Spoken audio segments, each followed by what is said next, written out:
to grow up in New England and decide at a young age to be a Carolina Panthers fan instead of a hometown New England Patriots fan. Some call that a big mistake, but others call that a huge mistake. We'll talk about it right here on the Laser Show podcast. Pump up the volume, pump up the volume, pump up the volume, dance, dance.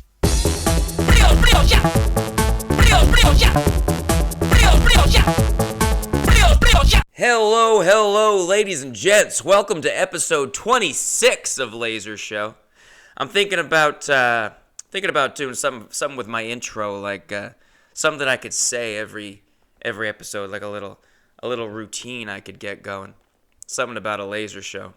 Get your goggles, This is laser. I guess you wouldn't wear goggles. What does one do at a laser show? Take drugs, I suppose. Get your drugs ready. Hey, those with photosensitivity. Whenever a TV show is like, this episode has strobing effect, those with photosensitivity, viewer discretion advised. Something like that. This is Laser Show. Buckle your ass and kiss my grits. This is Laser Show. Something like that. I've been listening to more podcasts lately, and I like when they have a little routine that they do up top. I can even quote some of them. I can do the whole routine from some of these podcasts. This is a very special episode 26, and not just because I'm sitting in a chair this time. Yeah, I'm sitting in a chair. God, it is kind of, it's squeaking a bit. I don't know if this is going to work. I'm trying to sit in a chair because I think it'll help me, sit up straight more. Because I feel like when I talk for so long and I start sinking into my couch where I usually record, my voice just starts to go a little bit as I sink deeper and deeper and my posture gets worse.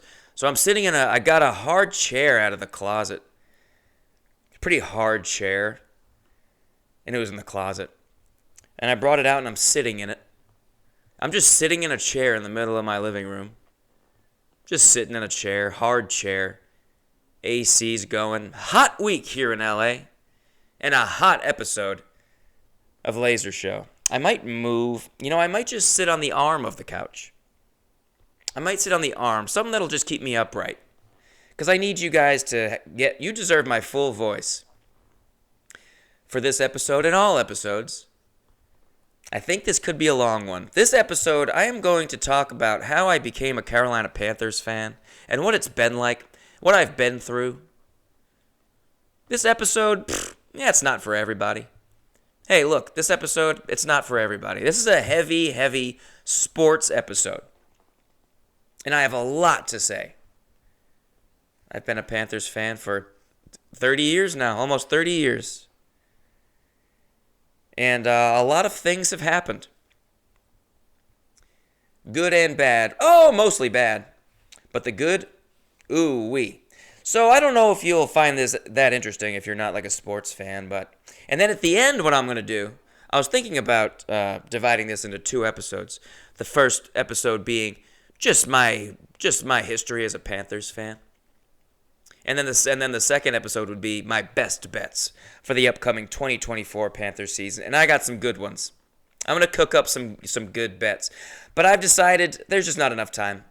The NFL season starts in a matter of days. I just don't have time to do that. I'm just going to put it all into one episode, and maybe it'll be really long. I have no idea. I'm going to try to keep it to about an hour.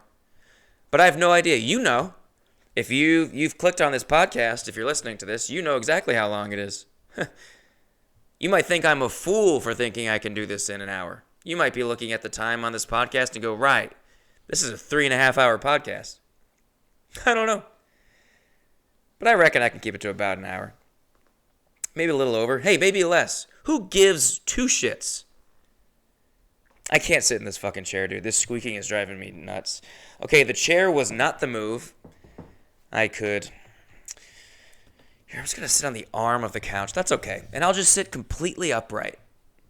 This is as though I were sitting on a stool. And I do have a stool also, but what am I going to go over there and get that stool? Look, I'm looking at it right now. You wouldn't believe how far away that fucking stool is. It's in my kitchen, for fuck's sake. I'm just going to sit on the arm of this couch. That's a little softer on my juicy ass than a stool. Why is it interesting that I'm a Panthers fan? Well, it's not. But it has had a profound impact on my life. It's a huge thing to know about me. Not really. It's just huge in the way that I care about it a lot. It's a big part of my life. If you're trying to get me a gift, get me a Panthers thing. I'm the easiest guy in the world to shop for. What am I going to get Ryan for his 26th episode of Laser Show? Or a birthday, or a Christmas. Or if I graduate from a school someday and you want to get me a gift, get me a fucking Panthers socks. Get me Panthers underpants. Zit stickers. That would actually be sick. I would wear those all the time. Panthers zit stickers? They should make NFL and all sports teams zit stickers. Then it wouldn't be so shameful. Then it'd be cool. You could wear them to a game and be like, no, I'm decorating my face. Just 3 really specific spots on my face. But for those that don't know, maybe you're listening to this podcast, you don't know anything about sports. You're like, I don't really want to listen to a sports episode. Yeah, sorry. I'll try to explain best I can for those that are just not really familiar with the NFL or anything. The Carolina Panthers, are an NFL team that I'm a big fan of. And I didn't grow up in Carolina. I grew up in Seekonk, Massachusetts, which, as you know, is a Wampanoag Indian word meaning black goose. We, in fact, have so many Canadian geese in our town, I guess. I guess it's more than average, because it seems to be a whole theme in Seekonk. It's on our town flag. It's on our street signs. 2 geese taking flight in front of a beautiful Seekonk sun. Anyway, the Wampanoags used to live there, and they named it Seekonk, which is supposed to mean black goose. The legend they tell you when you're in, first grade is that it's supposed to be the sound a goose makes. Seekonk! Seekonk! That's what they tell you. I heard that one time on a field trip, and I don't know if it's true at all. And I could have not even heard. That might have just been a dream. But I'm pretty sure I was told that on a field trip, and later in that day we dissected owl shit. And they didn't let us even eat it. So, who knows? It's neither here nor there. But I grew up in Seekonk, Massachusetts, which is New England Patriots country. Historically, over the last 2 decades, the most dominant team in the NFL.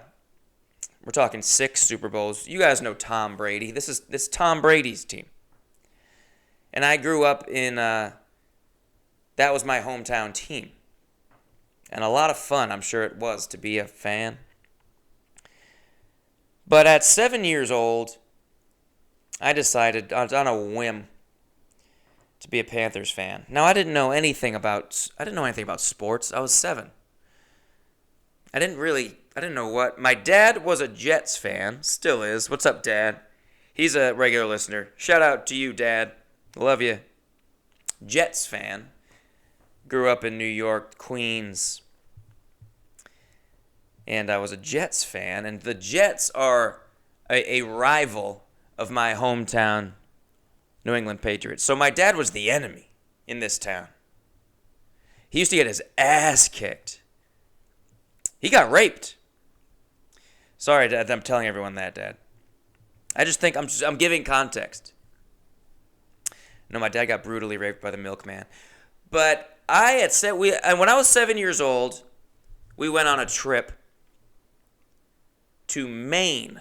I think I was 7. This is how I am remembering it. 7 years old. So we're talking 1995. I don't want to tell you my exact age, but I'll tell you that in 1995 I was 7 years old. We went on a family trip. A family summer trip to Maine.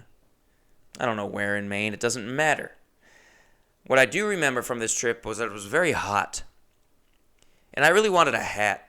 I don't think at this point in my life I had ever had a hat before. I had seen them, certainly, on TV. But my head was so hot in Maine. That Maine sun, brother. That's why Maine Coons are so big. It's the sun is so hot over there. And Maine Coons, of course, grow by photosynthesis, and the power of the sun is what makes them such large cats, these Maine Coons. We were in Maine. I says to my pops, I say, hey, we're walking through this little town. I don't know what it was. But they had a Reebok store with all these hats. It was like a bunch of sports gear, and they had a whole wall of hats that you might see in a sports store. You know exactly what I'm talking about. Don't act like you don't know exactly what the hell I'm saying. It was a Reebok store with a huge wall of hats. I was also 7, so the wall might not have been that big. Maybe it was as big as the wall I'm looking at right now in my apartment. But in my mind, it was like, remember going to Toys R Us when you were a kid, and it seemed like just it was a warehouse. It was a giant warehouse of toys, and now that's just not around anymore. That's weird. That to me is still weird that Toys R Us is gone. How did that not stand? I get that a lot of toys you can buy them online. You don't have to go to malls are dying, and kids just want to play video games now and not play with real toys. But going into a Toys R Us was the most orgasmic experience any person in their whole life can have, and it happens when you're a kid. It never gets better than that. Maybe that's why they're gone. Maybe that's because we were all peaking when we were kids. Peaking like China. Maybe that's why it was just simply too orgasmic. It was too delicious. Walking into a fucking Toys R Us. But that's about the size I remember this wall of hats being. My dad says, pick out a hat.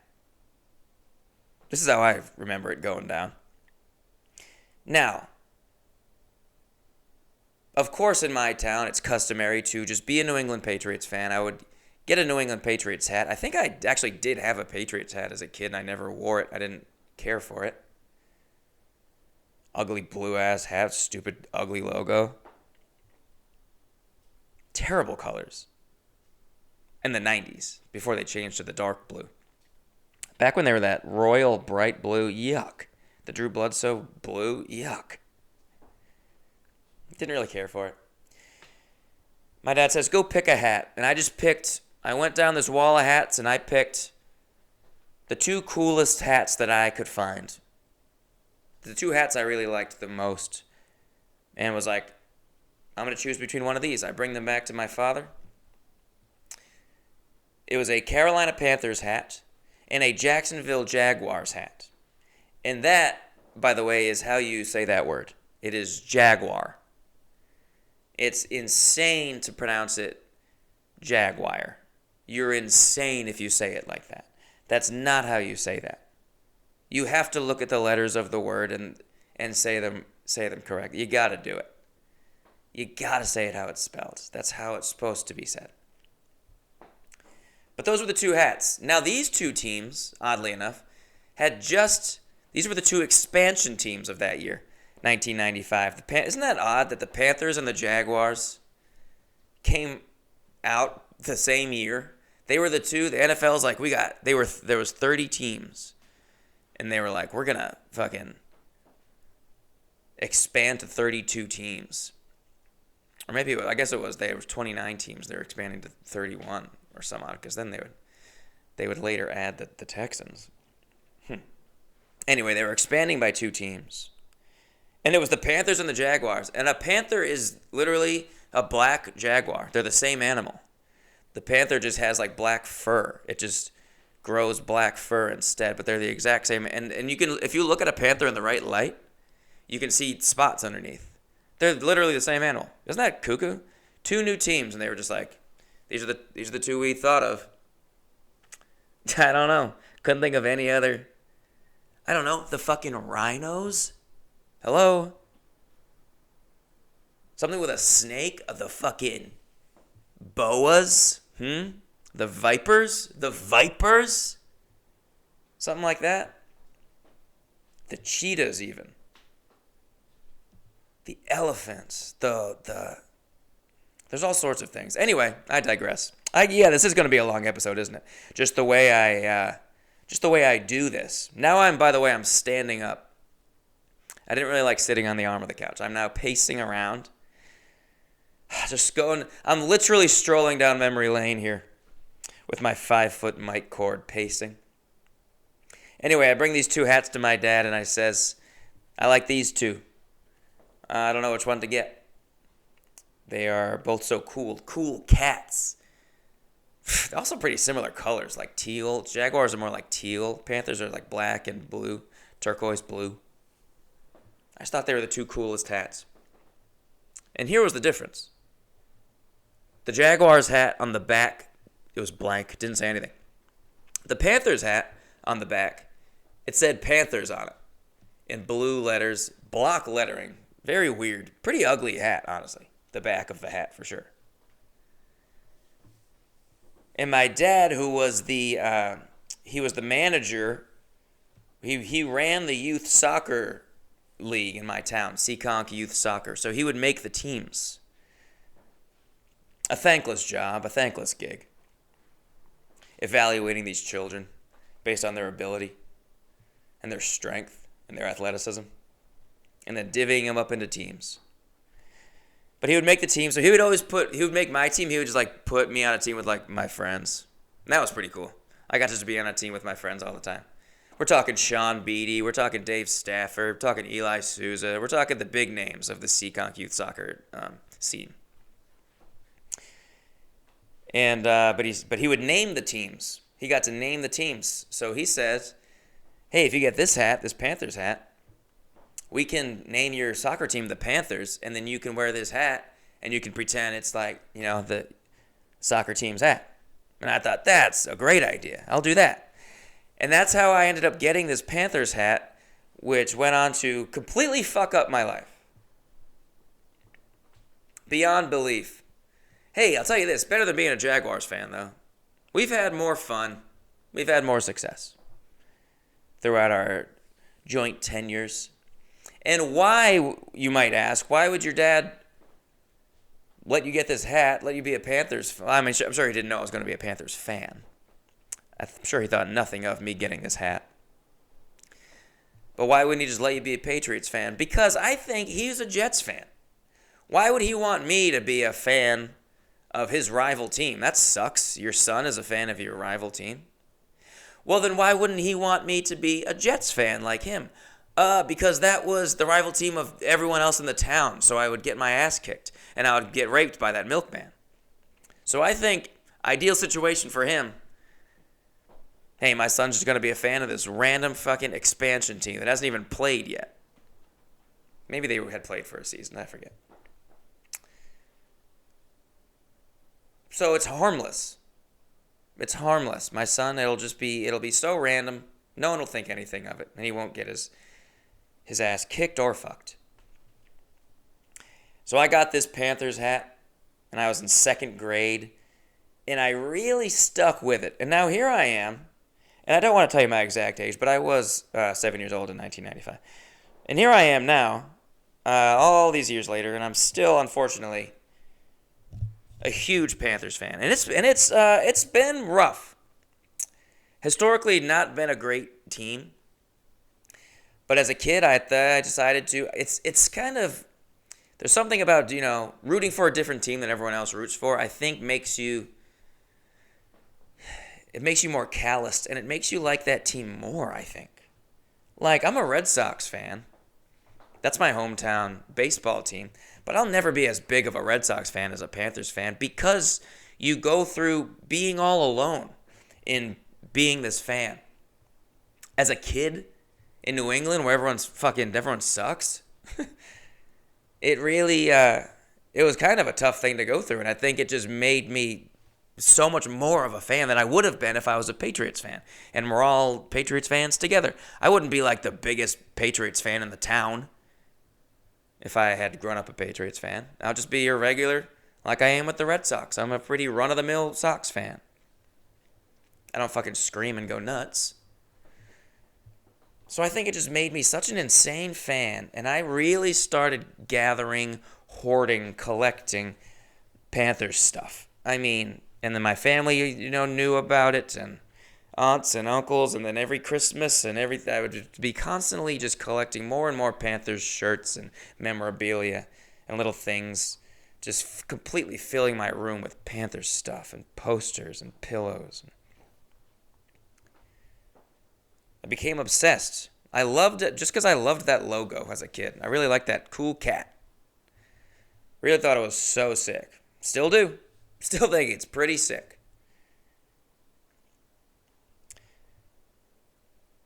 But I decided from then on to just be a die-hard fan. And back then, this was pre-NFL Sunday Ticket, so you couldn't just watch Panthers games.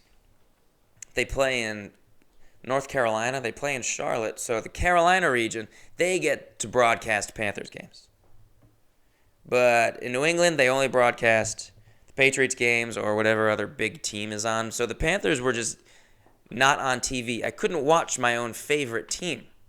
So what I had to do for the first several years of being a Panthers fan is watch whatever game was on TV, and I would just sit there and I would watch the ticker on the bottom of the screen that showed the scores of the other games. And I would be watching that more than I would be watching the game that was on, waiting for that ticker to go by. And I was so diehard about this fucking ticker. I didn't know what these guys even looked like. I didn't know like anyone on the team other than the stats I would see on the ticker. And then in the morning, sometimes in the sports pages, they would do a little. They would give the scores from the day before, and I would get to see like the players' stats, and I would read them in the paper. And I would go, ooh, Michael Bates had a 91-yard touchdown return. Yeah, we used to have a pretty good kick returner named Michael Bates. I remember as a kid being like, that was my guy, Michael Bates. But one game really sticks out. Watching the ticker, it was Panthers-Packers. And I mean, it was a back-and-forth game when then the Panthers were down by 4 or something, like late in the game, and it just goes across the bottom of the screen. Panthers down by 4 with like 30 seconds left, and I'm just going, oh my God, I'm biting my nails. I'm shitting myself. And it was a very stressful game via the ticker on the bottom of the screen. And then at one point, the score goes by. Final score, game over, zeros on the clock. Panthers pulled it out. They beat the Packers. And I just see on the ticker, it says Steve Berline, 1-yard rush. Steve Berline was not a rushing quarterback. This man somehow rushed into the end zone as time expired to beat the Packers, and I got so emotional, I'm pretty sure I cried. And that sticks out in my mind as, damn, that was some diehard ass shit. When I couldn't even watch the games, but I was so emotionally invested in the fucking ticker. I jumped up. We beat the Packers! And this was the Packers, They've always been good. My whole life, really. They've always been a respectable team, and to conquer the mighty Brett Favre-led Packers. Woo! Whatever year that was. 97, 98. And I would just wear Panthers stuff to school every day. Every day. That's not true. I wouldn't wear Panthers stuff. I had like a Panthers backpack, and I would wear like a Panthers jacket and hat. Yeah, it was mostly every day. It was pretty obsessive, and it continued like for most of my life, honestly, doing open mics out here in LA. I remember getting made fun of. And that's when I realized maybe I don't need to wear Panthers stuff all the time. I can chill. I don't wear like jerseys anymore. Out. That used to be the big thing. Wearing a jersey to school?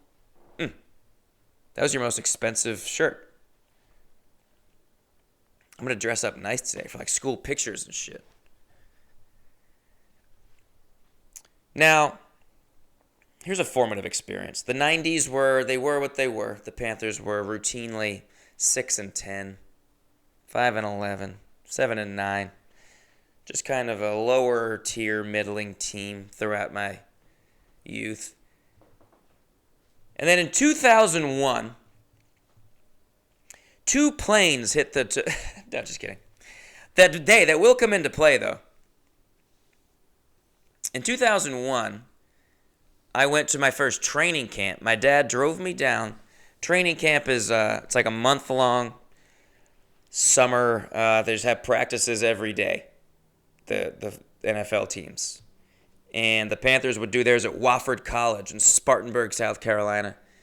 And one year, so I was in 7th grade at this point, or the summer between 6th and 7th grade, I think.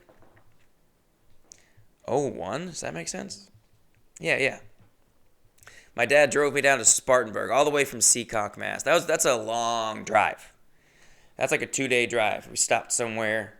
I remember we ate devil dogs, like, pretty exclusively. We ate so many devil dogs, me and my dad. And we're still alive. So, I don't know. Eat devil dogs, I guess. Because I'm going to be honest with you, I'm jacked. I'm in phenomenal shape. We drove all the way down to training camp to see the 2001 Carolina Panthers practice. And the 2001 Panthers would go on to be the worst team in the history of the franchise. The 2001 Panthers would, in fact, set an NFL record for most consecutive losses at the time. That's since been broken. But they won their first game. They went 1-0 with 29-year-old rookie quarterback Chris Winkie. And then to week 2, we were going to play my hometown New England Patriots, and then fucking 9/11 happened. And all the games that week got canceled. And then we came back, so that game got moved to like the end of the year. And then when the season resumed, the Panthers, they must have been really shaken up by 9/11. More than any other team. Kind of fucked up. I guess the Panthers just kind of care a little bit more about this country. Maybe they're just like better people. Because they proceeded to lose 15 consecutive games, which at the time was an NFL record for a single season. Yes, of course, the creamsicle Tampa Bay Buccaneers lost 26 games in a row or something like that. But that was over 2 seasons that were only 14 games long. That sucks, dude. That's crazy to me when people are like, the Buccaneers, they got to bring back those creamsicle uniforms. The creamsicle uniforms that they lost 26 games in a row in? Why do you want to see that? Why is that a good memory for you? They look fine. And then also when they wore them, they lost 26 games in a row. Fuck those creamsicle uniforms. Bring back like the early 2000s Bucks uniform, the Warren Sapp Bucks uniforms. Anywho, we go to training camp. I got Chris Winkie's autograph. Yes, our 29-year-old rookie from Florida State. Oh, by the way, I'm recording this, and when I give my best bets at the end, and you think, what the hell, you don't know what you're talking about. Did I just place a moneyline bet on the Boston College Eagles straight up to defeat the 10th-ranked Florida State Seminoles? Yes, I did. Yeah, cash. Was it only $10? Yes. Did it pay out $54? Yes. So trust me at the end of this, okay? I got some good bets for you. Follow my lead. Anyway, Chris Winkie went to Florida State, I think. And he was 29 years old. I got his autograph. Our best player at the time was a receiver named Muhsin Muhammad. My dad would call him Mushi. And I had a Muhsin Muhammad jersey that I wore to training camp. And my dad, Muhsin Muhammad was going down the line of people signing autographs. And my dad really shoved us through the line to get to the front. And my dad, I was so shy. I was such a shy kid. I couldn't even tell the barber what kind of haircut I wanted when my dad used to have to tell them. He likes his bangs very straight. He likes them very straight. Like fucking Lloyd Christmas. But I was too shy to say that. I was like, you tell him. So my dad had to really drag my ass to the front of the line to Muhsin Muhammad. And he was going, Mushi! Can you sign my son's jersey, please? And he did. And then my dad said, I remember he goes, you made a little boy very happy. And I remember being like, I'm not a fucking little boy. I was like 12. It's not that little, Dad. And I was jacked. But I got Musaid Muhammad's autograph. It was an amazing day. And then I saw a fight happen. These two kids got in a fight. They must have been like teenagers. They started like, they were just fist fighting on the ground. And it was my first time hearing a fist connect with a face. And it really made me like nauseous.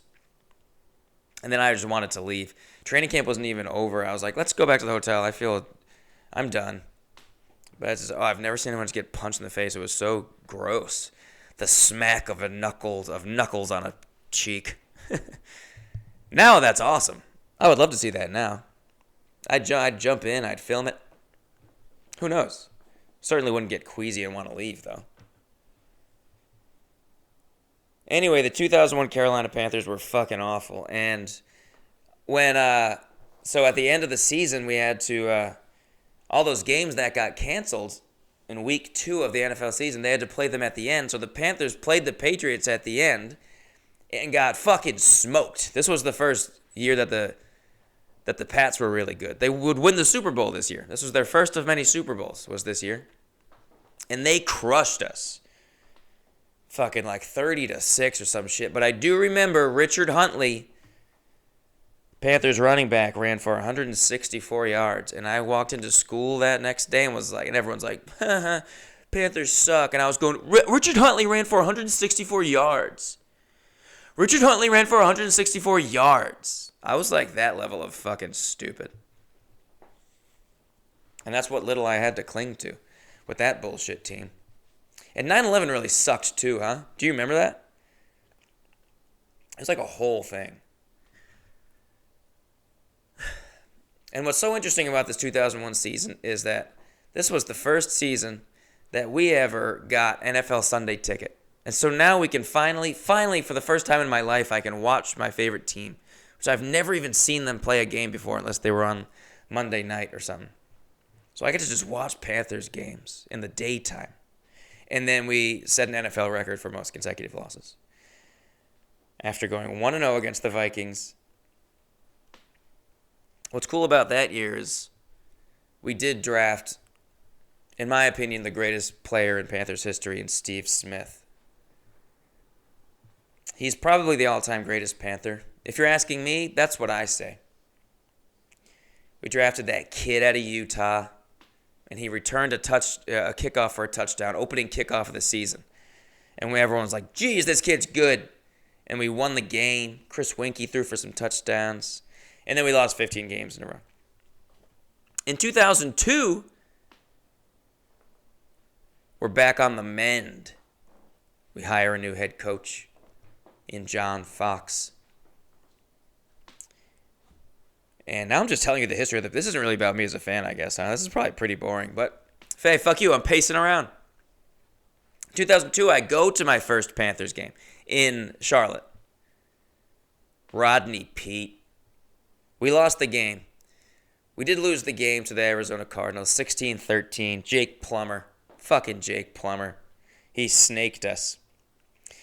But at that game, they were giving away Chris Winkie cups. And at the game ended on like a lot of people thought a pretty bad call. Should have been pass interference. And then at the end of the game, they didn't call pass interference. We lost the game. And everyone starts throwing trash and their cups and shit onto the field. And the guy that was sitting next to me took my cup and threw it onto the fucking field. And I didn't even get to keep my fucking cup. My Chris Winkie cup. I was pissed. But I did get a little pin, a commemorative pin at this game. And it said Panthers Cardinals, October something, 2002. October 13th, 2002, or whatever it was. And it was a Panthers helmet and the Cardinals helmet. And at that time, that was like the coolest thing that I owned. It was like proof that I went to a Panthers game. It was like a little commemorative pin that says I went to a fucking Panthers game, which I thought was so cool. And I remember I had a crush on this girl one time, Allie. One time I told her I loved her on AOL Instant Messenger. I would never say this in person. No way. I was not a talk to you in person kind of guy. But I definitely messaged her on AOL Instant Messenger and said, I think I love you. And she was like, what? And I was like, this is what I said to her. I go, look, I got this pin. Got this Panthers Cardinals commemorative pin. And it is the most valuable thing that I own. I care about it more than anything else that I own. And I think I lost that. I think I lost that 20 years ago. But at the time, this is the most valuable thing that I own, I told her. And I want to let you know, Allie, I said, God, I would throw that in the ocean. I would throw it in the ocean to be with you. And she was like, that's so sweet. No thank you. No thank you. She's like, I have boobs in 7th grade. I don't have time for you. Yeah, you and everyone else loves me. Yeah, I have boobs in 7th grade. Damn it. She never did love me back, but we're still friends. Anyway, that's my story with my little commemorative pin. Might as well have thrown it in the goddamn ocean. I don't have it anymore. So that was 2002. In 2003, that was a big year, folks. This was the first year the Panthers, out of nowhere, just like, really just, everything clicked. And things went well. And the Panthers went to the Super Bowl that year. Against, guess who? The fucking New England Patriots. And it was a great game, but the Panthers lost. The Patriots won. And that was a tough day at school the next day. That was brutal. I mean, I used to wear Panthers shit like every day, dude. My Julius Peppers jersey. My Jake Delhomme jersey. And just, I wasn't a big trash talker, but I was just like really, really high on this team. And really thought we could pull it out, and I would walk proudly in the hallowed halls of Seekonk High School. This was my sophomore year. And we fucking lost to the Patriots, and it was just like, God, I was just like in a haze. I was just like in a haze that Monday.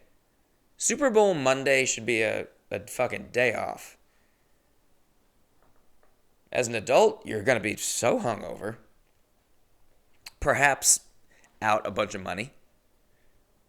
And as a kid, and it's your team, and you lose, you're fucking heartbroken. I was like crying about that Super Bowl. That was tough. And in high school, it was just like, I was just a fucking Panthers fan in New England. I remember wearing a Panthers hat, and I used to walk home from school. I lived really close. And there was this like gang. Not really a gang. Most just a bunch of fucking losers.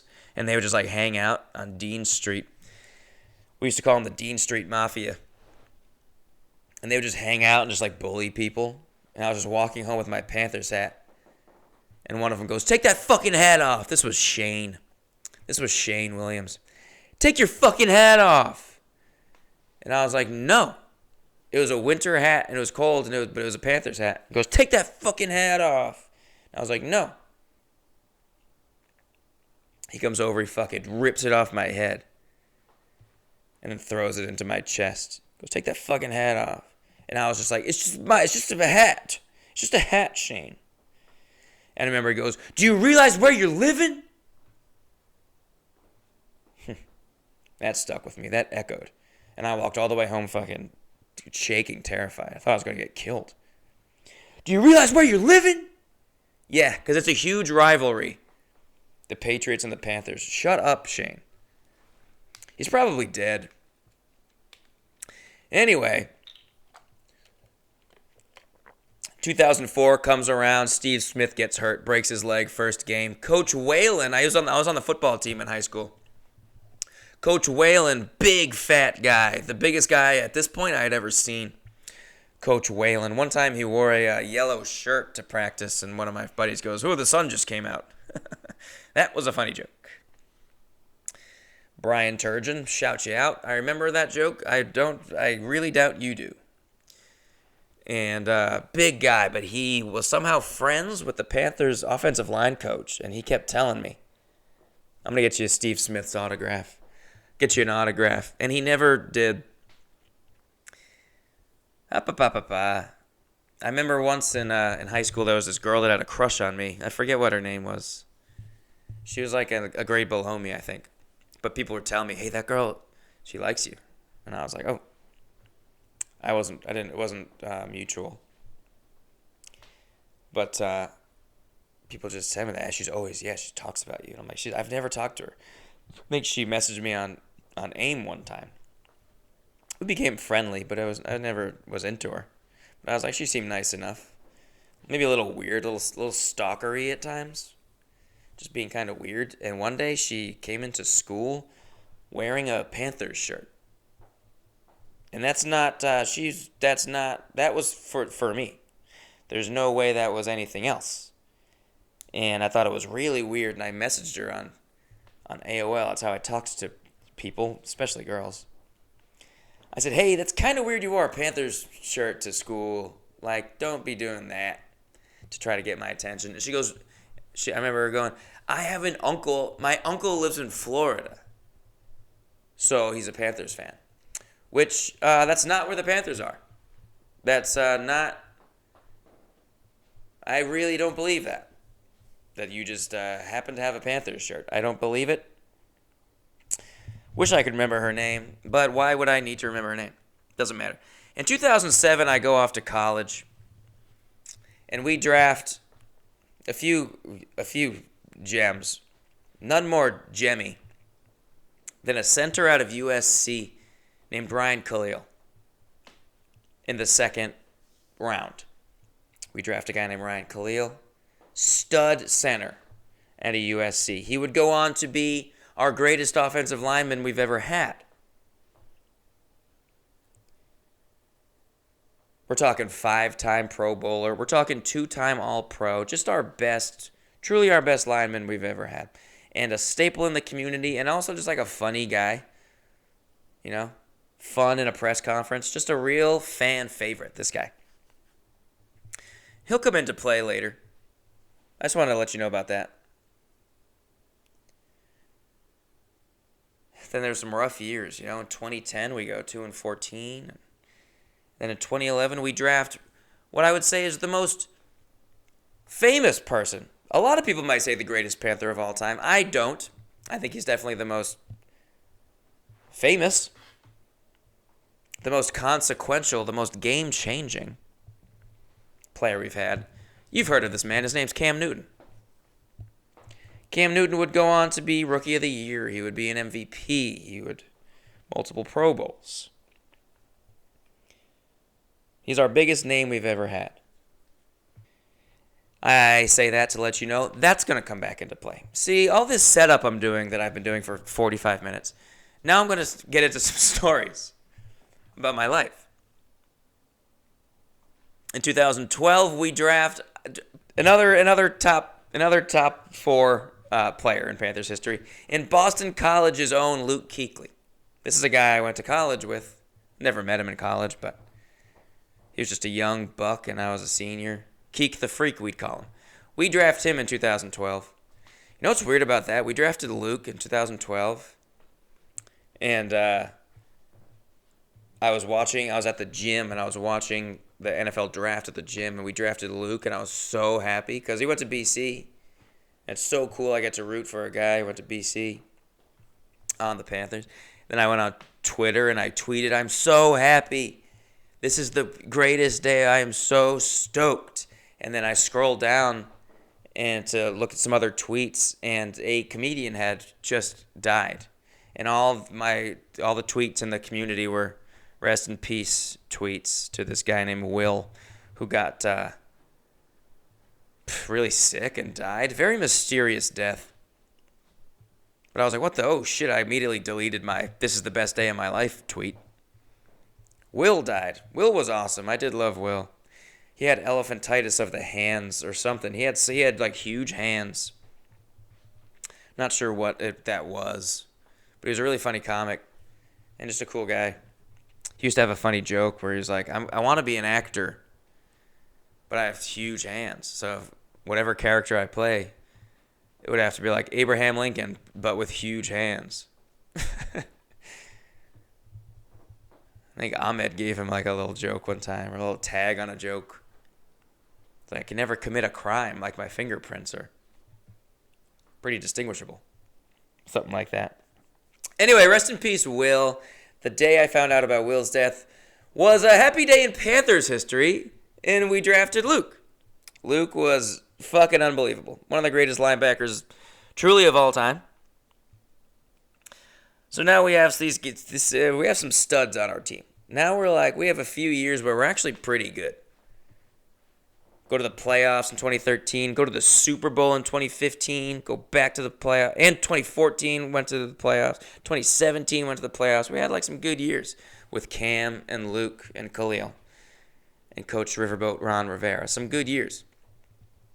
Now after our Super Bowl year, the best year the Panthers have ever had. Started the season 14-0, finished 15-1. Went to the Super Bowl, just smoked everyone through the playoffs, went to the Super Bowl, and just laid an egg. And that was a really rough day. That was sad. Just watching that game. I watched this game at a friend's house. Big, house party. Not a great place to watch a game that you, really, really care about. At a fucking friend's house party. Where people are just, they're not really watching. They're just, drinking and partying. And I care so much. And I was watching it with my girlfriend at the time. Bless her heart, she wore a Panthers jersey with me and cared about the game with me. And just laid a fucking egg, and that sucked. But it was still a great season. That was the 2015 season. So the Super Bowl happened in early 2016. January of 2016. Or February of 2016. Just a few weeks later, randomly out of nowhere, my manager at the time says, "Hey, did you know Ryan Khalil and Blake Griffin of the NBA, they have a production company out here in LA. And they're making content. They want to make TV. They want to make movies. They have a production company. I'm going to get you a meeting there, and then you can, see where Ryan Khalil works, because he knew I was a big Panthers fan. Then you can, see where Khalil works. And that, to me, even that was cool. I get to see, his chair. Ryan Khalil has, walked in these hallways. That's how I felt. Going in the elevator, walking the hallways, I was like, Ryan Khalil has walked in these hallways. That's how obsessive I am and was. Less so in recent years because the Panthers have been so bad. There's no one that I care about that much. But he was like, yeah, you can go maybe in the future. Hey, something can work out. Maybe you can work with this company someday. So I go in and I'm meeting with this guy named Noah who works there. Just a general meeting. I used to sometimes just do sometimes you got to do a general meeting with whoever, a producer or whatever, just as a get to know you. And I'm not great in a general meeting. You've heard me try to talk this whole time. Bit of a scatterbrain, bit of an idiot. But I'm meeting with this guy, and I mentioned that, or he's talking about the company. So yeah, it was started by Blake Griffin and Ryan Khalil, who's here today. And I was like, wait, what? He's here? And he was like, yeah. And I was like, dude, I'm a huge Panthers fan. Can I meet him? I'm taking out all my I have a Panthers watch and a Panthers wallet, and I got a bracelet, phone case, Panthers everything. I've really toned it down recently. But I used to be crazy with how much merch I could have on me and around me at any given time. I said, he's here? He goes, yeah. I said, can I meet him? He's like, sure. And he brings me over to this other room. Khalil's just having a meeting in someone's office. There's 4 or 5 people in there. No one knocks on the door. He goes, hey man, this guy's a big Panthers fan. He wants to meet you. And I was like, it was fucking... I saw him when we were walking down the hallway. I could see, there's a glass window in the office. And I'm like, that's Ryan Khalil. Holy shit, dude. And we go into the office and I got to meet him. I got to talk to him. And he stands up and he shakes my hand, and I'm like, dude, I'm a big fan. I really was so annoying.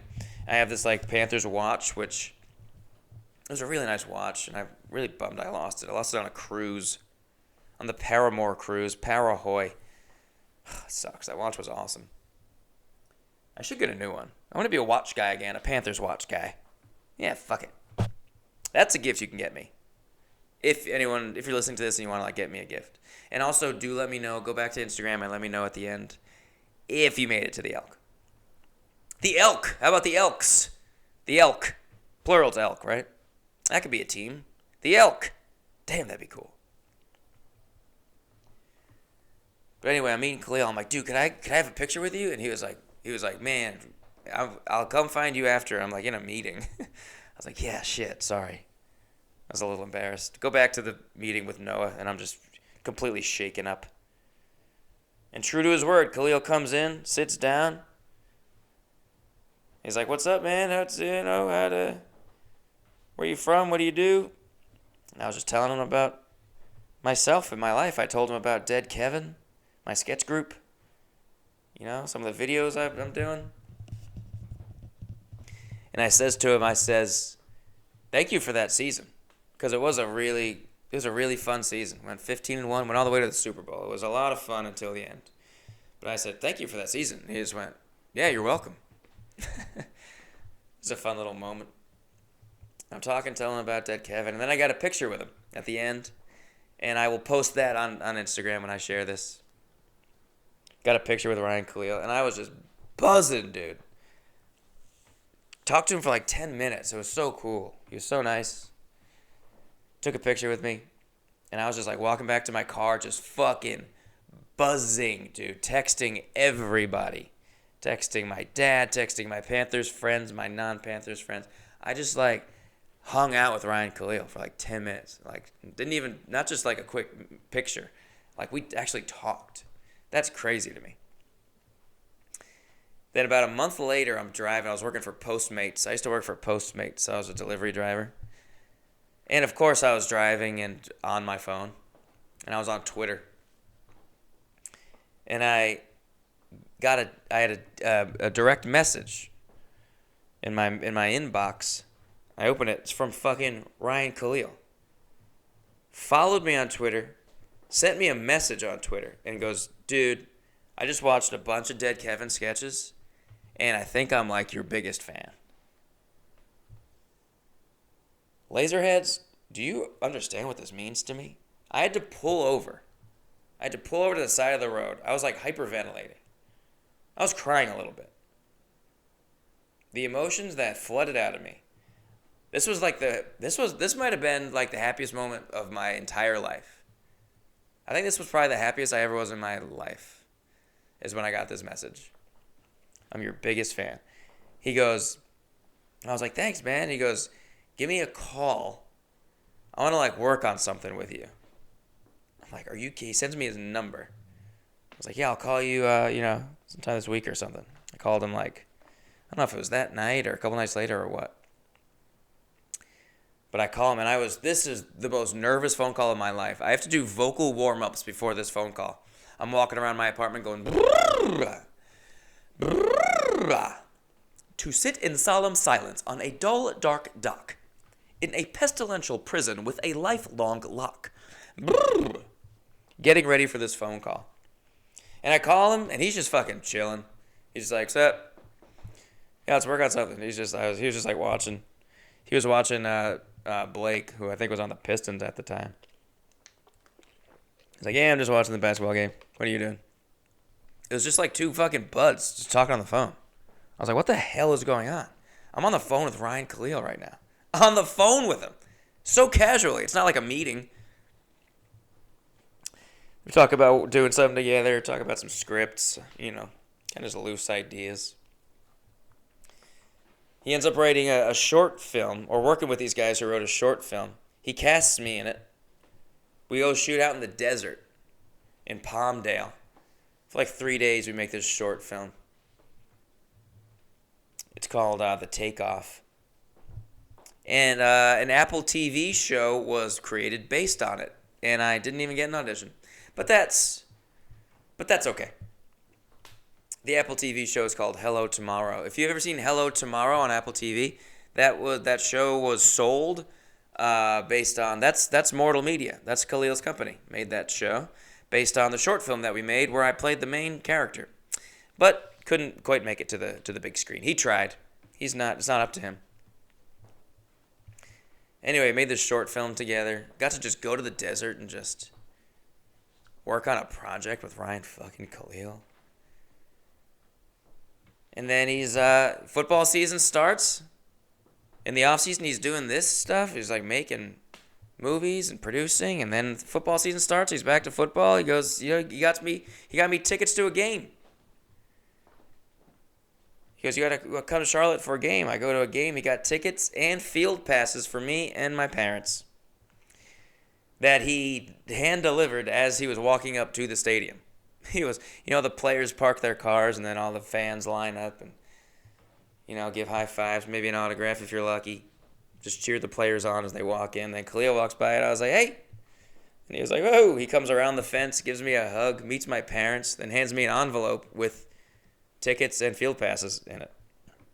And then who walks by but Luke, our best defender.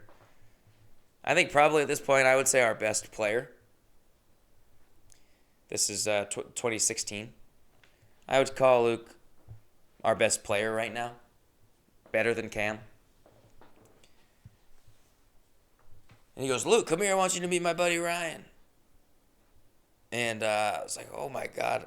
I went over, I got to shake fucking Luke Kuechly's hand. This is a Hall of Famer.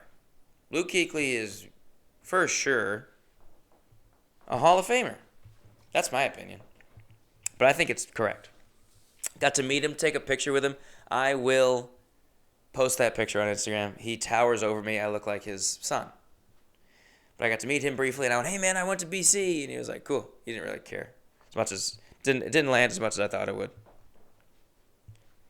But he goes into the game. Have a great time with my family. On the field. So cool. Walking around the field. Getting so close to the players. It's just the fucking best. What an experience. The Panthers have a big drum that they beat before all the games. Someone comes and they hit the drum. Steph Curry's done it. Panthers fan Steph Curry's done it. Got to see the drum up close. Now, the next year, Khalil gets me tickets to a game. He gets me 4 tickets to a game at Levi's Stadium where the 49ers play. Panthers are playing the 49ers. He got me tickets to a game. I went with a buddy and our girlfriends.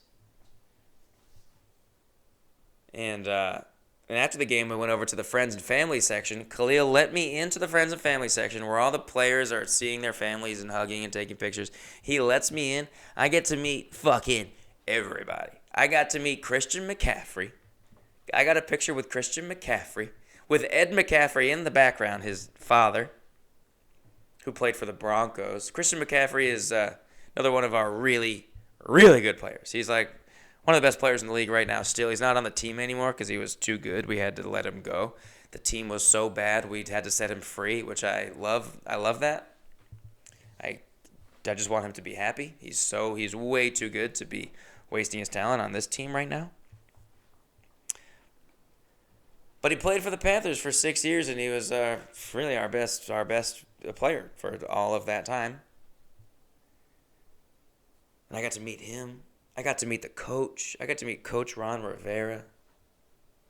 Bunch of pictures. I'll post some of them. And then here's a really cool thing that got to happen. This is, I don't know if it was later that season or what. This is sometime in 2018 or so, 2017. Khalil hits me up and he goes, hey, I've been pegged to direct a Power Home Solar commercial. There was a viral commercial for the Cleveland Browns for Power Home Solar. They did a crossover something. Hey, we power the Browns. I don't know.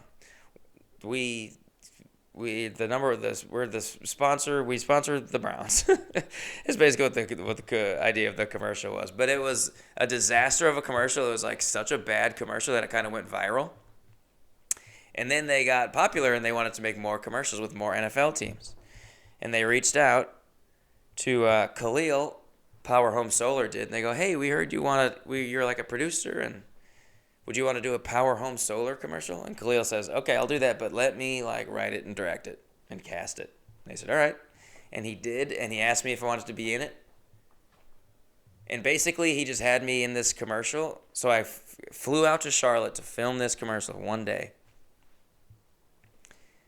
And basically, what he was having me play in this commercial is, I was playing like the overly excited tourist, who's like, I'm just a psychopath in Bank of America Stadium, who's, I don't know, rigged a bunch of wires together and is like powering the stadium through players in the weight room. I'm just like using them as like guinea pigs. And we got Curtis Samuel on this like running machine, and that's like, creating an electric current. We got Luke Kuechly on a fucking bench machine. We got some big names. That was the idea of the commercial. So I show up that day, and I walk into the weight room early in the morning. Who's in the weight room? Cam Newton. Cam Newton by himself. Just working out with his son, Chosen, who's sitting there, who's running around with boxing gloves, his son.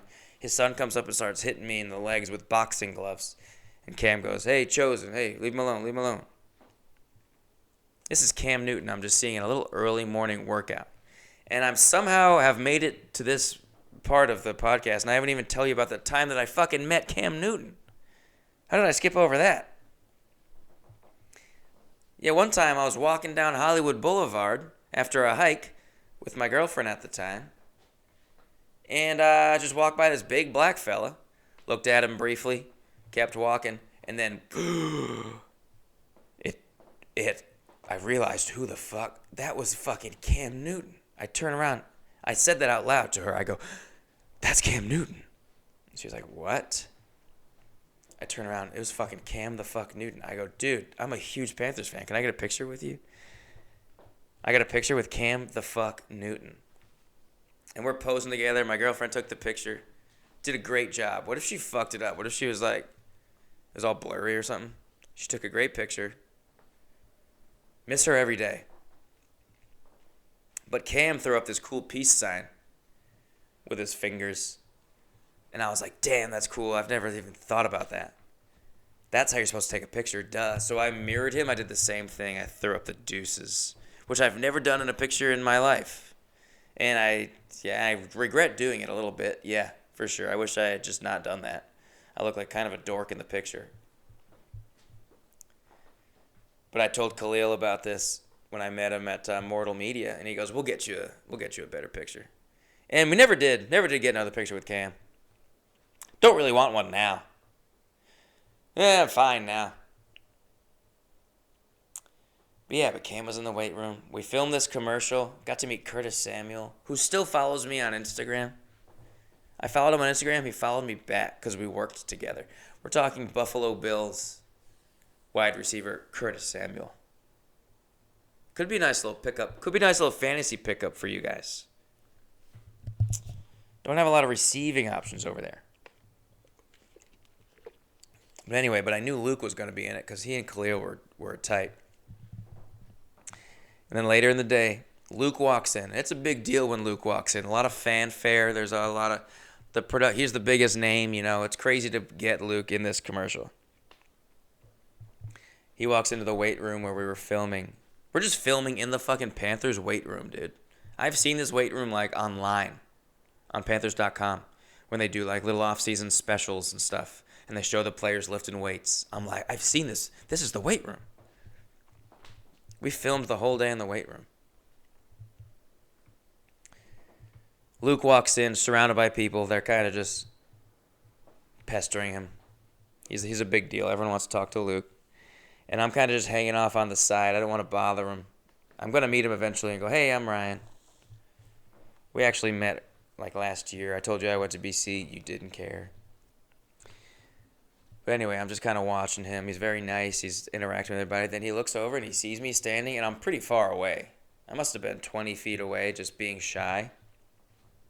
He sees me and he fucking walks right over to me. And he goes, man, I feel like I know you. Khalil shows me all your videos.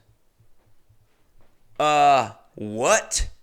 How fucking cool is that? That is. I was like, and I just had to be like, oh, nice. But that's not. What I was thinking was, holy shit, that's the coolest thing anyone's ever said to me. I feel like I know. This is Luke Kuechly, dude. We're talking 2012 Defensive Rookie of the Year. 2013 Defensive Player of the Year. Pro Bowler every single year. A genius. A legend. And we film a commercial together. And I'm playing this dumb character. The character was so stupid. But yeah, Khalil got a kick out of it. Then at the end of the day, at the end of the shoot, he goes, "You want to go get dinner with me and Luke and our agent?" I think they have the same agent. I was like, "Do I want to get dinner with you and fucking Luke Kuechly?" Yeah, I do. We went to dinner. We went to this nice place and got dinner. I remember we had bacon, like thick cut bacon with like brown sugar on it. Ooh wee. And I sat next to Luke and we got dinner. And then me and Luke were just like talking. Because luckily, me having gone to Boston College, I had that to talk about. I was able to ease in with that and not completely just fuck up this conversation. And he was awesome. He was so nice. We just talked football, talked life. And I just fucking got dinner with Luke Kuechly and Ryan Khalil. Panthers fucking legends. And that was the first of many fun, just cool things. Khalil and I, from then, we just became friends. He's come to see me. He came to see me do stand-up in Charlotte. I mean, coming to a fucking show in Charlotte while he was playing for the Panthers, going to a comedy club, and everyone in the club was like, "Is that fucking Ryan Khalil?" He's like a huge deal in Charlotte. And he came just to watch me do okay. I think I did pretty good that show.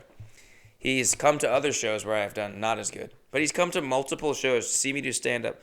The last time he saw me do stand-up was he lives in Manhattan Beach.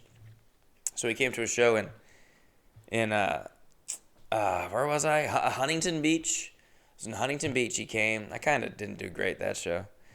But I sell these koozies, as you guys might know. I got these koozies. He buys 3 koozies. Which he doesn't have to buy anything. Hey, you guys know I'd just give him koozies. But he gave me $100 and took 3 koozies. And he goes, "I'm going to keep one, and then I'm going to send one to Luke, and I'm going to send one to McCaffrey. They love you." They love you? He has shown me a screenshot. He sent Christian McCaffrey my IRS sketch. And then McCaffrey responded, "Ha ha ha ha ha ha ha ha," like a bunch of ha's. So McCaffrey's seen my stuff. Luke's seen my stuff. Khalil's like, "They love you. I'm going to send." So fucking Ryan Khalil, Luke Kuechly, and Christian McCaffrey are all proud owners of a Ryan O'Flanagan's yummy little ass koozie. The Panther blue ones, of course.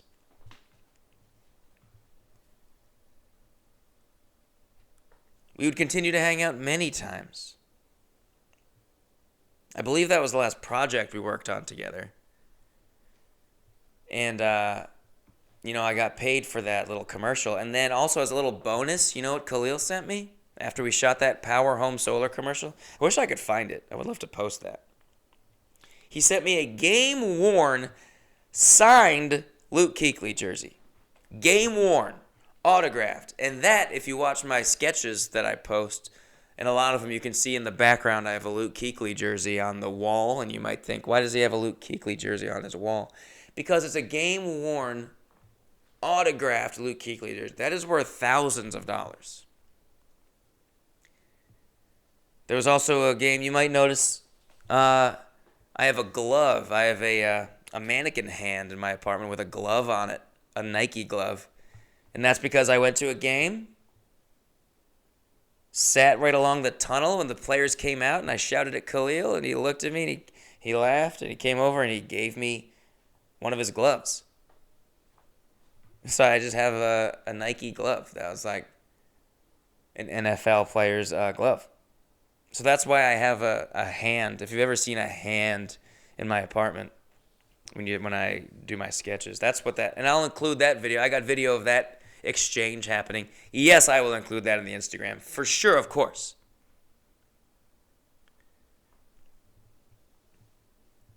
I went to his house. I've met his whole family. I've met his wife a couple times. We're friends. He's a friend of mine, and it's really one of the coolest things that's ever happened to me. Really one of the best things that's ever happened to me. It's really like, even when I get down sometimes in life, I think, hey man, you became friends with Ryan Khalil. That's crazy. Think of all the shit I went through being a fucking huge Panthers fan, watching the ticker on the bottom of the screen for years. How big of a fan I was, and how much it affected my life. To go from that and then becoming friends with not only one of the players, but one of our best players, a legend. He's eligible for the Hall of Fame. He's a Hall of Fame nominee as of a couple weeks ago. I don't think he's going to get it. He's up against some stiff competition. We got Marshawn Lynch in there. Fucking Adam Vinatieri. But he's a Hall of Fame nominee. Hall of Fame. And he's my friend. It's probably the best thing that's ever happened to me.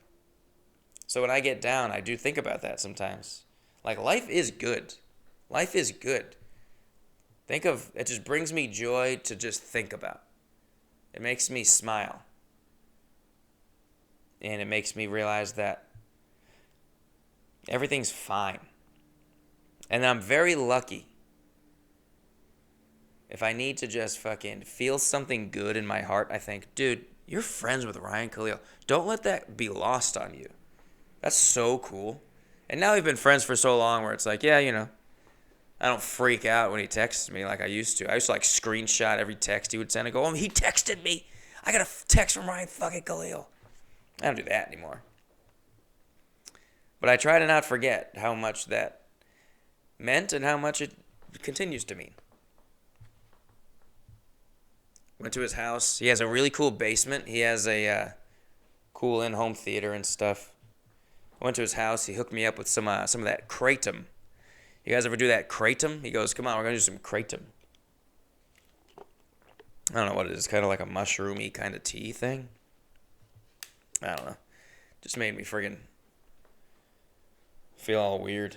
Made me stay up all night. Dude, he's like, you're going to drink this kratom tea, and you're going to be like, it's kind of like you're high. And I was like, sick, dude. I would love to do that. And we did it, and then we watched we went into his theater room, and we watched the pilot of Hello Tomorrow, which is a show that I was not on. And, he asked me for thoughts. I was like, yeah, I wish it had a little bit more me in it. But then he has this little shrine that's like all of his football stuff from his life. He's got his from high school, college, Panthers time, and then at the end he spent 1 year with the New York Jets, my dad's team. So that was cool. So me and my dad have both gotten to have Khalil for a bit, but then he got hurt for like that whole year. But he's got his high school helmet, a USC helmet, a Panthers helmet, and a Jets helmet. And he brings me over and he points at all of them in a row and he goes, great memories, great memories, great memories, horrible mistake. Talking about going to the Jets. It's never a good time going to the Jets. Well, not back then. Now it's cool. Now it's all the rage. But yeah, I got to just hang out in his cool basement. I mean, man. That's pretty cool. Go to dinner. I remember that night I paid for dinner, which he's literally a millionaire. So but I was like, hey, it makes me feel rich. Hey, let me get this one. You're always getting the dinners. Hey guys, Ryan O'Flanagan here from Laser Show. Just popping in. I've been editing this podcast here, and it's simply too long. So I am going to split it up. I'm going to end part one here, and then I'm going to do like my little season preview and best bets. I'm going to do that in a separate episode. And just split them up, because right now it's like an hour and 45 minutes. So I'm gonna end this here. That was my history as a Panthers fan. That was a long one. I hope you got some insight into. That's why I say there was highs and lows. You know what I mean? There were highs and lows. The lows being, this team has never had back-to-back winning seasons. A winning season is when you win more games than you lose. That's called a winning season. We've never had that back-to-back. And this is our 30th season this year. Never had back-to-back winning seasons. And It's not that I ever got like beat up or anything for being a Panthers fan, but I did get like teased a lot, and it was just annoying for people, and I'm sure it didn't help my like popularity. It sucks for them too. People in my school, in my town. Man, Ryan's like a Panthers fan. Like it's kind of annoying. It's annoying for them. I get that.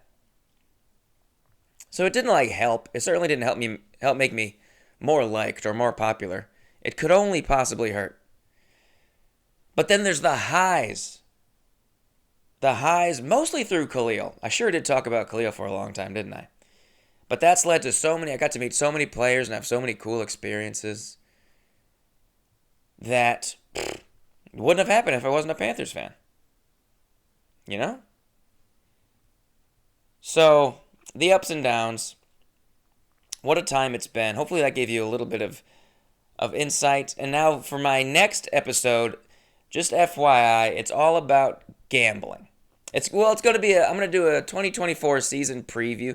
That's what I did. I recorded it, and I was already at an hour 13, so I was just like really rushing through the season preview. I can't do that to you. I can't rush this season preview. I have so much to say. So I'm just going to re-record it and give you my best bets. But the episode 27, the next episode, I think I'll record them or release them in either the same day or back-to-back days. We'll see. We'll see how the rest of the night goes. But that episode is heavily about like, if you gotta pretty much be into football. It's not going to be interesting if you're not like into football. It's going to be a Panthers 2024 season preview. I'm not talking any personal stories about going to dinners with Luke. No fun stories. It's just a season preview, and then my best bets, a lot of which are heavily biased, but I think are fair, and I'll try to make my fair points. That's next episode. I won't give that one too much promotion. That one's for the degenerate gamblers, that episode. If you like gambling, I'm going to give you some bets. And the season preview will be interesting to no one except Panthers fans or just like really, really, really big football fans. Otherwise, I would say just don't listen to that episode. But thanks for listening to episode 26. Sorry it went pretty long. I just listened to that entire thing up to this point. So I know it got, there was some lulls in there. I know. Some fun stories in there, huh? Some fun little stories, you know. But then like some long lulls where I'm just talking like football stuff. Anyway, thanks for listening, and I'll see you in just a bit. Pump up the volume, pump up the volume, pump up the volume. Dance, dance. Pump up the volume, pump up the volume, pump up the volume, dance, dance. Brio, brio, yeah. Brio, brio, yeah. Brio, brio, yeah.